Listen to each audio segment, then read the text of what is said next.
Each plague, there was a different Egyptian god, that God was doing something to show them that their god system, their religion, these were false gods, they were not true gods. So all he was doing was every time wiping out their worship of all these false gods. Exodus 9, verse 16. This is God. Nice. But indeed, for this purpose I have raised you up, that I may show my power in you, and that my name may be declared in all the earth. Now this is Pharaoh's purpose. Yeah. This is Pharaoh's. How would you like God to say to you, this is the reason, the purpose why you're here, to glorify me, to reveal what a mighty God I am, the whole thing.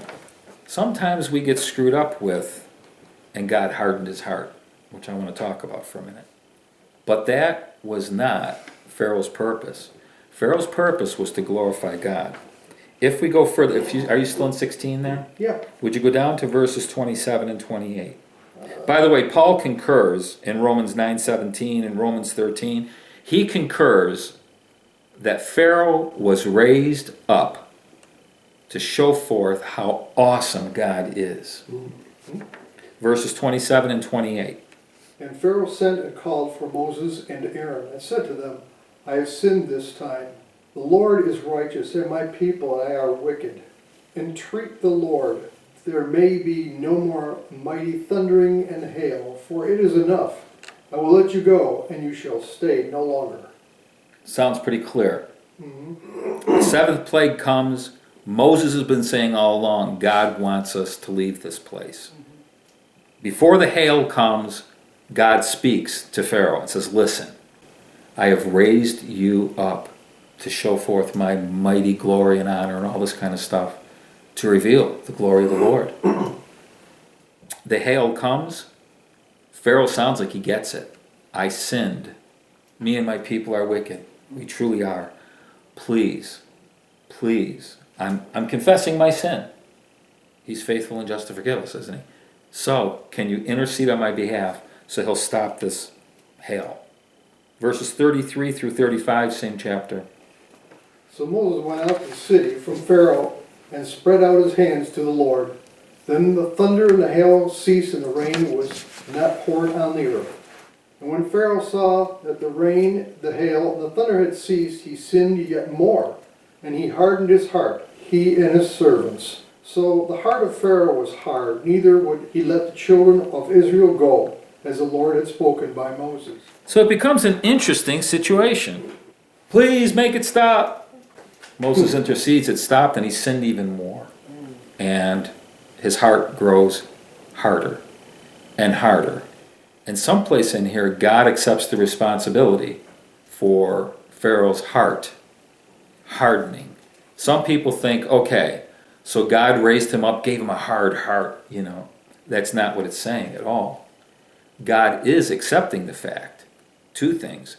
I raised him up to do great things, to glorify me. Instead, he'll glorify himself, and his heart will go hard, because that is the system that I've made. When you come against me, I call you up for a particular purpose, and you're not walking with me, this whole thing. The heart grows hard, and yes, that is my plan as well. It's not going to be okay to say, I raised you up for this, you don't do it. Well, it's all right. No, it's not all right, actually.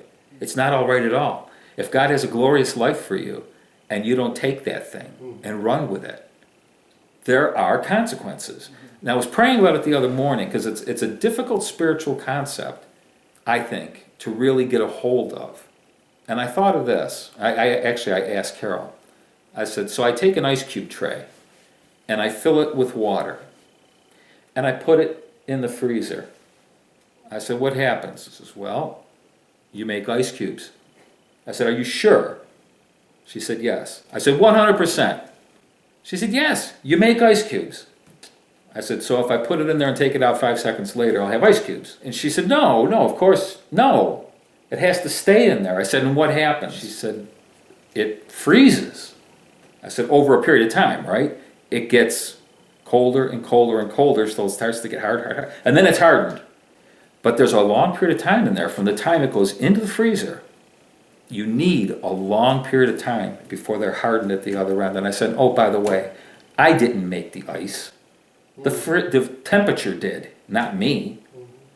But if you put yourself in a position where you're a liquid and you continue and continue and you don't say, God, get me out of here so I stay water, you're going to grow hard. And God's going to accept the responsibility for what happens when water stays in a freezing environment too long. It grows hard.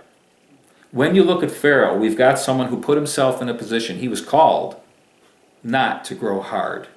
But he positioned himself, came against God 10 times. And it goes on, by the way. He continues. It becomes interesting. Pharaoh says, I sinned. Now we really got a problem. Yeah, actually, God made him sin because he hardened his heart. What choice does he have now? Now, that starts to really get fascinating. Because now you got a God over here that says, I really don't want you guys to sin. It's a killer.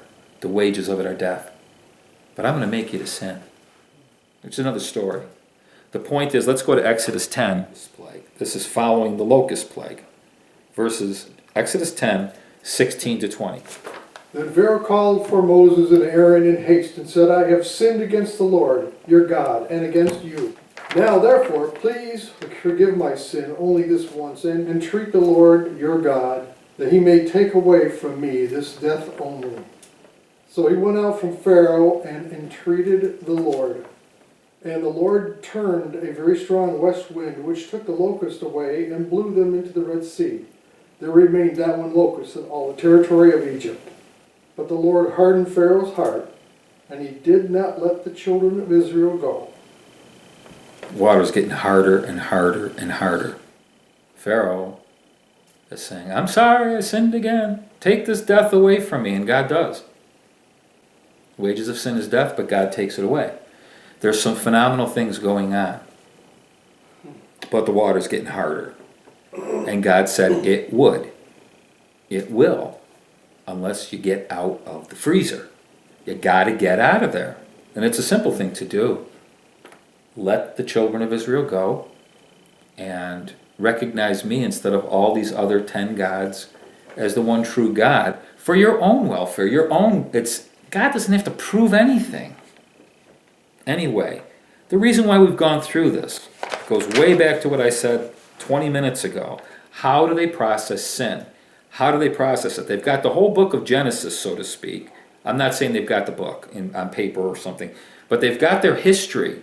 They know what sin is about, not according to stone tablets, but according to their own history. And in the present, they've got a Pharaoh who we know is a sinner. He has sinned, and what that looks like. Basically, John says in his epistle, 1 John 3:4, that sin is lawlessness. And everybody said, amen. But what do you do when there's no law? If sin is lawlessness, it means breaking the law. So now if you don't have the law, then how do you know what sin is?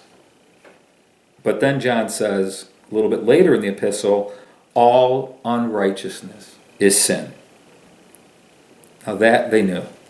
Based on their history, Romans 2 talks about the sin without the law, that there is such a thing as sinning without the law. We've got a conscience that Paul refers to. So even if you never heard of the 10 Commandments, God's got a default system in every human being. It's called a conscience that speaks up and says, that is unrighteous. And remember what the word unrighteous, it's a very simple word. It's very simple. It just means when you're right with God in a right relationship, and that can be transferred to other people as well. It's righteous. It's right. God's made it that it should be right to love one another as he's loved us, to love him, to receive his love. It's all geared around love. From chapter 20 through 23, we're getting to 24. In those chapters, we get 613 laws, so to speak. We get the moral law, which is personal. It's very clear personally what your responsibility is. And then we get the community laws, how to live in a community. They're called civil laws. And we get these acts of worship based on obedience, a worship system. But it's worship based on obedience, not on love. It's a religion that says do this and don't do that, whether you like it or not. Whereas the plan all along was a call to be walking in a loving relationship. I've carried you on eagle's wings. I want you to be with me. When he says, obey my voice, it's not in a legalistic kind of way. It's in a way, it's the same way parents raise their children in a safe environment. We get to Exodus 24, and we get to the second appearance it's all at Mount Sinai now. Exodus 24, let's read verses 1 and 2, and then drop down to 13 through 18. Now we said to Moses, come up to the Lord, you and Aaron, Nadab and Abihu, and 70 of the elders of Israel, and worship from afar. And Moses alone shall come near the Lord, but they shall not come near, nor shall the people go up with him. So Moses arose with his assistant Joshua, and Moses went up to the mountain of God. And he said to the elders, wait here for us until we come back to you. Indeed, Aaron and Hur are with you. If any man has a difficulty, let him go to them. Then Moses went up to the mountain, and the cloud covered the mountain. Now the glory of the Lord rested on Mount Sinai, and the cloud covered it 6 days. And on the seventh day he called to Moses out of the midst of the cloud. The sight of the glory of the Lord, like a consuming fire, on the top of the mountain in the eyes of the children of Israel. So Moses went into the midst of the cloud and went up to the mountain, and Moses was on the mountain 40 days and 40 nights. In the 16th chapter, the manna comes and refreshes the soul. The first appearance of the glory of the Lord comes and refreshes the soul. Came down. The glory of the Lord comes down. Here we're told again, the glory of the Lord comes down. This time, God is going to be giving them the law, His word. It descends in glory. It's not about giving them manna, that kind of food. It's giving them, like we sang this morning, your very word, the law, the word, descends in glory.